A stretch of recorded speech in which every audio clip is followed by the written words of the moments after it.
دونوں کے لیے اچھی جنت ایسا نہیں ہے، اللہ نے دونوں کے لیے وعدہ کیا ہے۔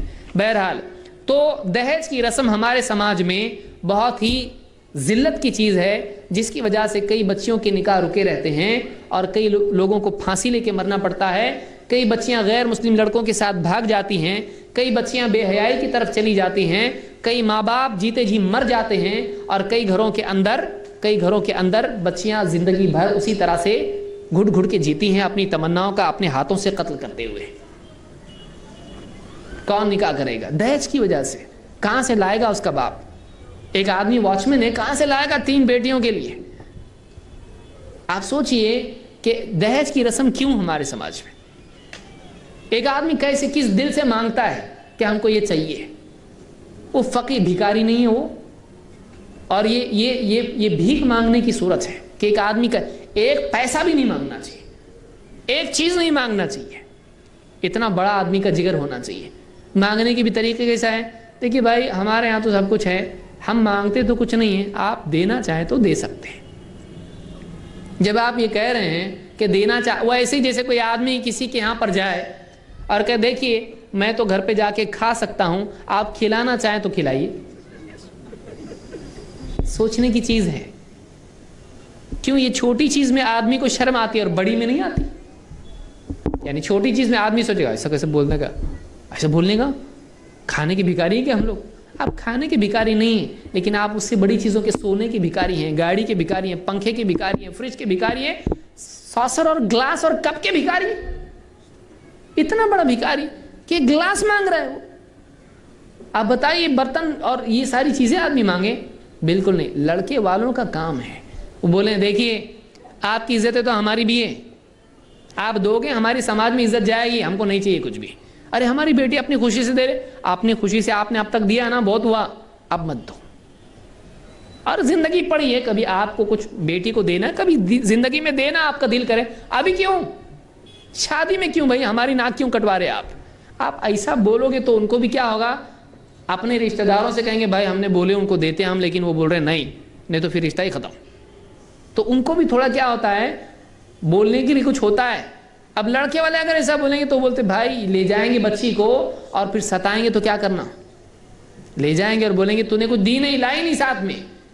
تو لڑکے والے اتنا پاورفلی بولنا چاہیے، ہم کو چاہیے نہیں چاہیے، ہم کو صاف صاف بول رہے ہیں۔ دیکھیے ایسا جب لڑکے والے بولیں گے تب جا کے کچھ معاملہ بنے گا۔ اور لڑکے والے بھی مالدار، لڑکی والے بھی مالدار، اگر یہ لوگ سادہ نکاح کریں گے، یہ لوگ لین دین نہیں کریں گے، تب جا کر غریب لوگوں کو بھی ہمت بڑھے گی، کیونکہ بولیں گے دیکھو مالدار ہو کے انہوں نے کچھ نہیں دی، دے سکتے تھے لیکن نہیں دیے۔ ورنہ غریب آدمی کے بارے میں تو کوئی وہ اسلام کا بہانہ بنا کے تم لوگوں نے دہیج نہیں دیا۔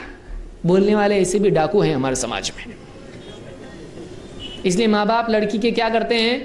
بھائی عزت جائے گی اپنی، اس لیے دو، دیے وا اچھا نہیں دینے سے تو مجبوراً قرضے کر کے نہ جانے کیا کیا کر کے بوڑھا باپ بوڑھی ماں بھائی مار پڑ کے کسی طرح سے دہیج کا سامان لا کے کسی طرح سے ٹرک بھر کے لا کے پٹکتے ہیں ان کے گھر پر۔ بہت شرم کی بات ہے، نہیں لینا چاہیے، نہیں لینا چاہیے کہ کسی کی ہائے ہم لیں۔ آپ بتائیے کسی کا پسینہ ہم لیں، کسی کی قربانیاں ہم لیں، کسی کے قرضے ہم لیں، کتنی شرم کی بات ہے کہ وہ قرضدار ہو جائے اور ہم لوگ اس کی قرضے کی چیزوں پہ ہم لوگ کھائیں، اسی گلاس میں پئیں اور اسی برتن میں کھانا کھائیں۔ ارے شرم کی بات ہے، بہت نہیں ہونا چاہیے۔ مسلمان اتنا بے غیرت نہیں ہوتا ہے، مسلمان اتنا بے غیرت اتنا ذلیل نہیں ہوتا ہے، نہیں کرنا چاہیے۔ ڈٹ کے بولیے لڑکے والے، اور کبھی کبھی لڑکا بھی ڈٹ کے بولتا ہے لیکن اس کی والیوم کون کم کر دیتا ہے؟ ماں باپ۔ یہ چلا رہا ہوتا ہے لیکن ماں باپ پوری والیوم بند کر دیتے اس کی۔ تو اس کو کیا سمجھتا ہے؟ ہم نے بھی شادیاں دیکھی، ایسی کون سی شادی تیری لائے اسلام کے نام پہ؟ بعد میں زندگی میں تو خرچہ کرے گا، لائے گا کہاں سے؟ اتنا پڑھا لکھا کہ ہم نے کیا کیا تجھ کو؟ ڈاکٹر بنایا، انجینئر بنایا، اور اس کا کچھ لیں گے نہیں؟ کیوں لیں گے؟ مطلب تم کیا اس کے رشتہ داروں کو بھیج رہے کچھ پیسہ؟ ڈاکٹر بنایا تو کیا ہر ہفتے جا کے چیک اپ کر رہا ہے پورے لڑکی والوں کا؟ کیا تجھ کو دے کیوں؟ کما رہا ہے تو، کھا رہا ہے تو، اور ان کی ایک بیٹی تو گھر میں لایا ہے تو اس کے لیے پیسہ مانگ رہا ہے ان سے۔ تو ڈاکٹر بنا ہے کہ اس کے سسر کو بنا رہا ہے؟ تو کون ڈاکٹر بنا ہے؟ تو ایک آدمی اپنے خرچ کو دوسروں سے مانگے، بہت شرم کی بات ہے، بہت شرم کی بات ہے۔ وہ ایسے ہی ہے جیسے کچھ لوگ نکاح کے لیے پہنچے اور وہاں جا کے بولے پیٹرول کے پیسے دو، اتنے دور سے ہم لوگ آئے، دوسرے شہر سے آئے، کتنا خراب لگے گا، پیٹرول کے پیسے لاؤ ہمارے، اور راستے میں ہم نے چائے بھی پی، اس کے 50 روپے دو۔ تو چھوٹی چیز مانگنے میں شرم آتی ہے، بڑی چیز مانگنے میں زیادہ شرم آنا چاہیے، ہے کہ نہیں؟ یعنی چھوٹے میں شرم اور بڑے میں بے شرم، ایسا نہیں ہونا چاہیے۔ یہ بڑا بے شرم ہے جو بڑی چیز مانگتا ہے۔ اللہ رب العالمین ہم سب کو سمجھ عطا فرمائے۔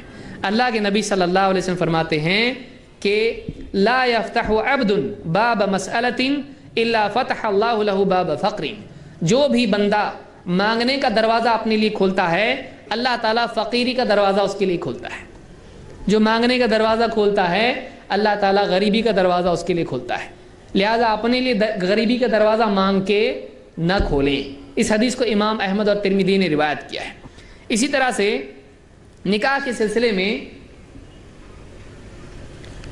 سلسلے میں ایک اور برائی کیا ہے؟ منگنی۔ منگنی کیا ہے؟ یہ سیمی نکاح ہے، یہ آدھا نکاح ہے۔ کچھ لوگوں کی منگنی میں 2-3 نکاح ہو سکتے ہیں، اتنے خرچ۔ کیسی منگنی؟ اور منگنی میں کیا ہوتا ہے؟ منگنی کا لفظ کیا ہے؟ مانگنا، منگنی، مانگنا۔ اب اس میں کیا ہوتا ہے؟ یہ رشتہ ان سے مانگ رہے ہیں، آپ کا رشتہ ہم کو چاہیے، کیسا؟ وہ ایک آفیشیل رسم ہوتی ہے۔ اب اس میں کتنی خرافات ہوتی ہیں، اس کے اندر کھانے، بڑی بڑی دعوتیں، لائٹنگ، ڈسکو گانے، اور اس میں پھر رسمیں کیا کیا ہوتی ہیں؟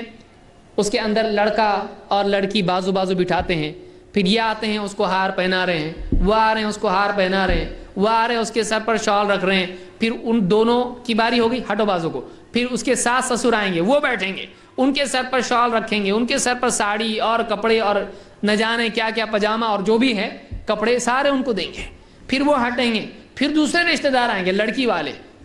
کیا کون سا سیشن چل رہا ہے یہ؟ کیا ہی ہے؟ یعنی کون سا طریقہ ہے یہ؟ پھر اس میں بہت ساری اتنی خرافات ہوتی ہیں۔ منگنی میں پھر بیٹھتے ہیں اور بولتے ہیں کتنا دیں گے، وہ بولتے ہیں اب بول کتنا لیں گے، تو اس طرح سے مہر کتنا رکھیں گے، پھر وہ مہر سوچتے ہیں اتنا، پھر بولتے ہیں نہیں نہیں اتنا، اور اس طرح سے پھر دہیج کتنا دیں گے، کیا کیا دیں گے، اور اس طرح کی بات چیت۔ منگنی ایک قسم کا مانگنے کا بہانہ ہے۔ دیکھیے زیادہ سے زیادہ یہ ہو سکتا ہے کہ نکاح کی تاریخ طے کرنے کے لیے کوئی دن بیٹھیں اور گھر پہ آگے بیٹھیں، 2-4 آدمی بیٹھ گئے اور بات چیت کی، بھائی کب کرنا ہے نکاح، طے ہیں، آپ تیار ہیں؟ ہاں تیار ہے، یہ ولی تیار ہے، وہ لڑکا تیار ہے، سب گھر والے تیار ہیں، کوئی بات نہیں۔ دونوں کے رشتہ دار بھی تھوڑے بہت ہیں جو قریبی گھر کے لوگ ہیں، اٹھتے بیٹھتے ہیں ساتھ میں ہیں، بیٹھے بات چیت ہوئی، کون سی تاریخ رکھیں گے؟ چلو فلاں تاریخ رکھیں گے، 1 جون کو نکاح کریں گے، 10 مئی کو نکاح کریں گے، ٹھیک ہے کنفرم ہو؟ کہاں نکاح ہوگا؟ بھائی ہمارے گھر پہ ہوگا، فلانی مسجد میں ہوگا، آئیے ہماری بستی میں ہوگا، جگہ ہے وہاں پہ نکاح ہوگا، بس ختم۔ کیا ہوگا؟ کوئی پڑھائے گا کون نکاح؟ فلاں مولوی صاحب ہمارے یہاں پر ہیں، وہ پڑھا لیں گے انشاءاللہ۔ سب ٹھیک ہے، مہر کتنا ہوگا کچھ طے کیے؟ ہاں اتنا مہر ہوگا، ٹھیک ہے، اس میں کم زیادہ ہوگا، چھٹی، ختم ہو گیا۔ سادہ نکاح ہوگا؟ ہاں سادہ نکاح ہوگا، گانا بجانا نہیں ہوگا نا؟ نہیں ہوگا۔ اتنی باتیں طے ہوئی، ختم ہو گیا۔ اگر اس طرح سے مشورے کے لیے بیٹھتے ہیں اس میں کوئی حرج نہیں ہے، لیکن اس میں پھول پان کیا کرتے ہیں؟ وہ پان ہوتا ہے، پان میں گول سپاری آتی ہے، وہ رکھتے ہیں، ایسا دیتے ہیں، اور اس میں کیا ہوتا ہے؟ ایک جو ہے ڈریس ہوتا ہے اس کے اوپر رکھتے ہیں، تو نہ جانے کیا کیا خرافات۔ پھر یہ سونا ان کو دے رہے ہیں، واپس بھی لیتے ہیں، سونا پہناتے ہیں اور واپس لیتے ہیں، کیوں؟ یہ بچی کو ہماری طرف سے، پھر وہ ہماری طرف سے۔ اس طرح سے یہ سارا بزنس مائنڈڈ لوگوں کے کام ہے۔ یہ نکاح نکاح ہے، نکاح ہے، اس کو سادگی کے ساتھ میں ہونا چاہیے، یہ ساری خرافات اس میں نہیں ہونا چاہیے۔ بعض اوقات منگنی میں کوئی آدمی اجنبی آ جائے، بولے کس کی شادی ہے؟ بولے شادی نہیں اللہ کے بندے، منگنی ہے۔ منگنی ہے، اتنا خرچ منگنی میں، گویا کہ کوئی آدمی دیکھے تو کسی غریب گھر کی شادی اس میں ہو جائے گی۔ آپ وہ پیسہ کسی دل گردے والا کوئی آدمی ہے کیا ایسا کہ جو کہے کہ دیکھو اتنا خرچہ منگنی میں آتا ہے، ایک کام کریں گے منگنی کینسل، چلو منگنی کینسل کریں گے، کسی بچی کی شادی اس میں کر دیں گے، لڑکے والے لڑکی والے دونوں مل کے اگر ایسا طے کریں، اپنی بستی میں کون غریب بچی ہے جس کا نکاح صرف اسی وجہ سے رکا ہوا ہے، کوئی لڑکا ہے بیچارہ غریب ہے، اس کا نکاح اس وجہ سے رکا ہوا ہے کہ اس کے پاس پیسہ نہیں ہے، اس کو رہنے کے لیے گھر نہیں ہے، چلو ایک کام کرتے ہیں ہم لوگ مل کے اس کا گھر بساتے ہیں اور ہم شادی کرتے ہیں. نہیں، یہ اس کا وہ دیکھے بھائی، ہمارا ہم دیکھیں گے. یہ ہمارا سماج ہے. یہی وجہ ہے کہ بہت ساری بچیاں خط لکھ کے کالج میں اپنے فرینڈ کے ساتھ چنکی پنکی اس کے ساتھ گھر چھوڑ کے بھاگ رہی ہیں. کیوں ہو رہا آپ کو معلوم ہے؟ آپ نیوز پیپرز دیکھیے، آپ کالجز کا حال دیکھیے، کیوں ایسا ہو رہا ہے؟ ہم نے نکاح کو اتنے سارے بکھیڑے اس میں بنا کے رکھے ہیں. نکاح خرچ اور پھانسی کا نام بن چکا ہے. باپ لڑکی کا دیوالیہ ہو جائے، اتنے قرضے ہو جائیں کہ اگلی بچی کے لیے قرض مانگنے کے لیے کوئی آدمی بچے ہی نہیں. اب بھائی جائے تو کس کے پاس جائے؟ جن سے لیا ہے انہی کا دینا باقی، تو اب لے گا کس سے؟ کیوں ہم اتنی فضول خرچی کر رہے ہیں؟ کیوں ہم اتنے بے حیائی کے ساتھ میں مانگنے والے بن رہے ہیں؟ یہ ساری غیر اسلامی رسمیں کیوں ہم دوسری قوموں کی سیکھ رہے ہیں؟ سادہ نکاح ہم نہیں کر سکتے؟ سادہ نکاح ہم کو کرنا چاہیے. اللہ کے نبی صلی اللہ علیہ وسلم فرماتے ہیں لیس منا من تشبہ بغیرنا، وہ ہم میں سے نہیں ہے جو ہمارے علاوہ دوسری قوموں کی مشابہت اختیار کریں. مسلمانوں میں آج دوسری جتنی قومیں ہیں، نکاح میں ان سارے لوگوں کی رسم و رواج ہمارے یہاں پر بھی آ رہا ہے. یہ نہیں ہونا چاہیے. دوسری قوموں کے طور طریقے ہم نہ اپنائیں. اس حدیث کو امام ترمذی نے روایت کیا ہے. اسی طرح سے اللہ کے نبی صلی اللہ علیہ وسلم نے فرمایا الا کل شیء من امر الجاہلیت تحت قدمی، خبردار جاہلیت کی ہر رسم، جاہلیت کی ہر رسم میرے قدموں تلے میں رونتا ہوں، میرے قدموں تلے میں رونتا ہوں اس کو. ایسا ہر مسلمان بولنا چاہیے.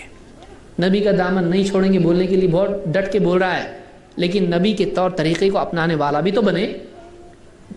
یہ غیرت بنے مسلمان کی. جتنی غیر اسلامی رسمیں ہیں جو نبی کا طریقہ نہیں ہے، جو اسلام میں نہیں ہے، جو قرآن و سنت میں نہیں ہے، میں اپنے پاؤں تلے رونتا ہوں. اس کو نہیں چاہیے ہم کو. لڑکے والے بھی ایسا بولیں، لڑکی والے بھی ایسا بولیں. لیکن پھر کیا ہو جاتا ہے؟ ارے ایسا سادہ نکاح کریں گے، رشتہ دار کیا بولیں گے، رشتہ دار کیا کہیں گے؟ پھر سارے رشتہ دار، پھر قیامت کے دن سارے رشتہ داروں ہی سے اجر لینا. قیامت کے دن رشتہ داروں ہی سے کہنا کہ بچاؤ جہنم سے. کوئی رشتہ دار آتا ہے؟ کوئی نہیں آئے گا. اور دیکھیے ساری منگنی میں کیے اتنا بڑا کھانا، بریانی یہاں پر، آئس کریم یہاں پر، اور فلانی چیز سب منگنی ایسی کریں گے کہ یاد رہنا چاہیے لوگوں کو. کسی کو یاد نہیں رہتا. سب کھاتے پیتے اور کیا بولتے، آئس کریم اچھا نہیں تھا، بانٹنے والا صحیح نہیں تھا، سسٹم تھوڑا اس کا سسٹم نہیں تھا، کرسی صحیح نہیں تھی. چاہے آپ دنیا کا آپ سب لا کے دیں، جنت کی چیزیں بھی کھلائیں گے نا آپ یہاں پہ سب کو، آپ کھلائیں گے، بولیں گے یہ سب ٹھیک ہے لیکن وہ برابر نہیں تھا. پبلک کیا آپ نے کیا، کتنی قربانی دی، کتنا آپ نے مصیبت اٹھائی، کوئی نہیں دیکھتا. اس کو کیا انکنوینئنس ہوئی وہ برابر وہ بولے گا. تو آپ کتنا بھی کر کے لوگوں کو خوش کر سکتے نہیں. ہاں رب کو خوش کرنا آسان ہے، سب کو خوش کرنا آسان نہیں ہے. کوئی آدمی سب کو خوش نہیں کر سکتا ہے. اس لیے آدمی غیر اسلامی رسم و رواج کر کے یہ نہ سوچے کہ سب کو اپنی جگہ برابر میں سب کو خوش رکھوں گا. نہیں ہوتا ایسا. کوئی نہ کوئی ناراض آپ سے ہوگا. تو غیر اسلامی رسم و رواج سے آپ بچیں. اسی طرح سے نکاح کی خرابیوں میں سے ایک یہ بھی بات دیکھنے میں آتی ہے کہ منگنی ہو جاتی ہے اور یا رشتہ